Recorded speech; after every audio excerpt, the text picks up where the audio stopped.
What's up mga guys? Welcome back to my channel. So, ganito na po yung grapes namin or yung budo namin dito sa Japan. So, ayan. Malaki-laki na siya. Tapos na namin to na, na-sprayhan. Ayan. Ganito na po yung grapes namin. Malalaki na siya. Malapit na tong makain. So, ayan, oh. Puro grapes yan. Tsereng. Oh, ayan. Tapos ngayon, yung trabaho ko ay ganito. Ganito siya. Marami siya. Pero kinukunan ko or kinukuhaan ko ng mga ilang piraso dito. Kasi kailangan siya ng may social distancing. So, ayan. Hanap tayo ng hindi pa na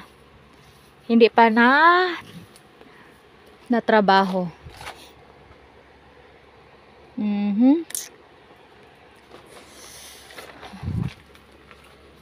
Hanap tayo, hanap.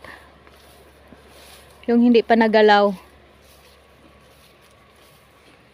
Oh, ito na. Ay, marami.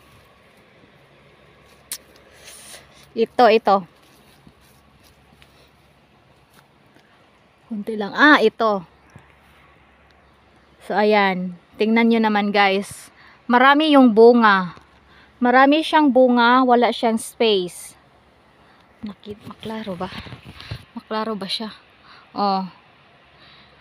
Wala siyang space. Kaya kailangan, yung trabaho ko ay kailangan bigyan ng space. Para pag bubukad na yung pag gagano na yung grapes, ay may space siya na maka anong tawag dun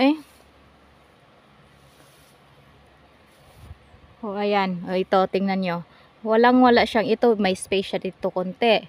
Pero dito, wala siyang space, kaya kukunan ko yan. Kuhaan ko yan. Kukunan. Kuhaan. O, ayan, gaya din nito. Siguro dito, itong kukunin ko, ito, nasa ilalim. So, ganun yung trabaho namin ngayon sa grapes. So, isang hataki pa lang to mga guys. Dito pa lang kami nagsimula. Kasi nung last na in-upload ko ay nag-spray. Spray kami. Tapos ngayon, ito na, na ako. Gawa ng social distancing sa grapes. Kailangan din ng social distancing ng grapes. Para pag lalaki siya ay hindi siya mahirapan. So, ayan. So, yan lang naman yung bagong update ng grapes. Bagong update ng hacienda ko dito. So, yan lang siguro guys. Kasi magpahinga muna ako. Kasi wala na talaga akong pahinga.